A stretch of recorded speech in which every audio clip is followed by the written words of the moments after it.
افغانستان کے صوبہ غزنی میں فوجی اڈے پر کار بم حملہ، 28 سیکیورٹی اہلکار ہلاک۔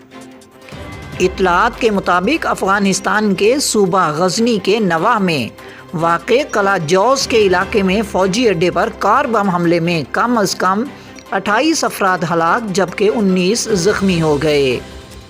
غزنی پولیس کے ترجمان احمد خان سیرت نے حملے کی تصدیق کی ہے۔ وزارت داخلہ کے ترجمان طارق آرین کے مطابق ایک خودکش بمبار نے غزنی کے ضلع دایات میں بارود سے بھری گاڑی کو دھماکے سے اڑا دیا۔ غزنی اسپتال کے ڈائریکٹر باز محمد ہمت نے اس واقعے میں کم از کم 21 افراد کے ہلاک ہونے کی تصدیق کی ہے۔ اسپتال کے ڈائریکٹر کے مطابق اس حملے میں 17 افراد زخمی بھی ہوئے ہیں۔ ان کا مزید کہنا تھا کہ تمام متاثرین فوجی ہیں۔ واضح رہے کہ ابھی تک کسی گروہ نے حملے کی ذمہ داری قبول نہیں کی۔ قلعہ جوز کا علاقہ غزنی شہر کے جنوب مشرق میں 12 کلومیٹر کے فاصلے پر واقع ہے۔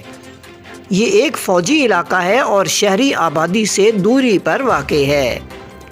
خیال رہے کہ اکتوبر کی 21 تاریخ کو افغانستان کے شمال میں صوبہ تخار میں طالبان کے ایک حملے میں کم از کم 34 افغان سیکیورٹی فورسز کے اہلکار ہلاک ہو گئے تھے۔